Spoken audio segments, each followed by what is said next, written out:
Welcome to In 5 Minutes. We take problem on shear stress in rectangular section.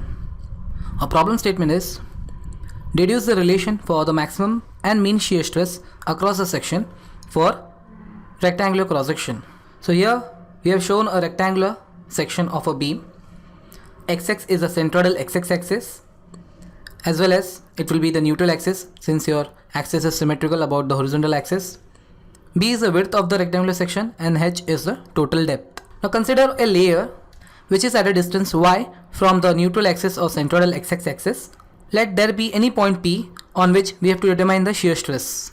So now if we consider this part of the cross section which is above the neutral layer, we see that height of this layer is h by 2 minus y, where h by 2 is the half of the distance above the neutral axis minus y, as well as the centroid of this shaded area from the neutral axis will be given by y plus half of h by 2 minus y, where this half h by 2 minus y is this distance, which is half of this depth. Now we know that the shear stress at any point P on this layer will be given by shear stress tau is equal to F A y bar upon IB, where your F is the shear force on this cross section, AY bar is the first moment of area of part of cross section above the layer considered, I is the total moment of inertia of section about centroidal XX axis or neutral axis, and B is the width of the layer considered. So writing all the parameters of this rectangular cross section,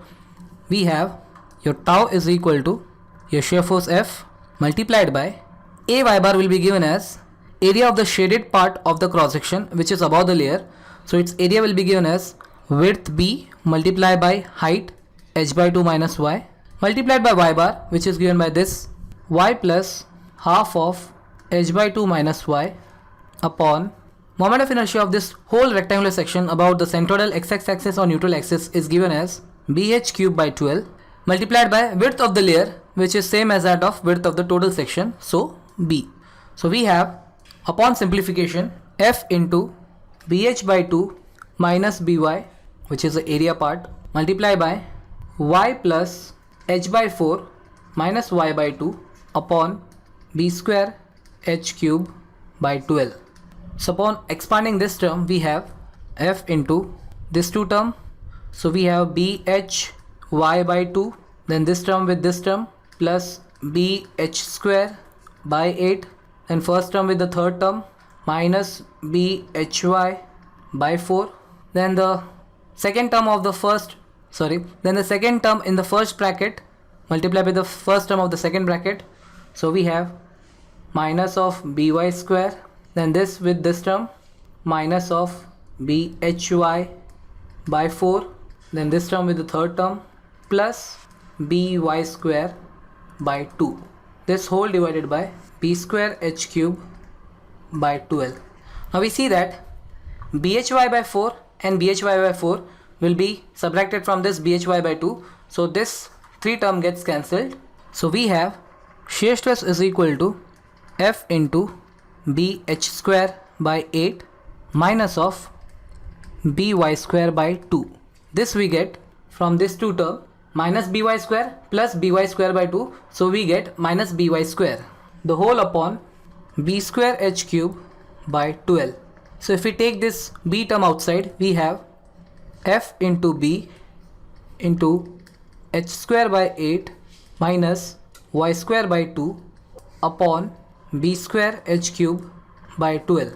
So now we see b and b term gets cancelled. So upon simplification, we have tau is equal to 12 f by bh cube into h square by 8 minus y square by 2.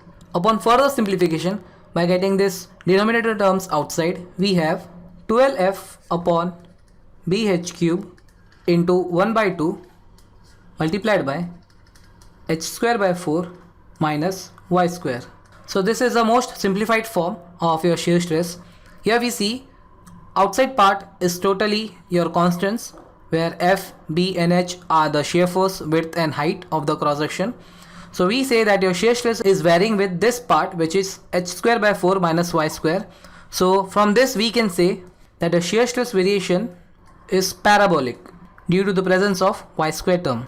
This also shows that your shear stress increases with the decrease in value of y.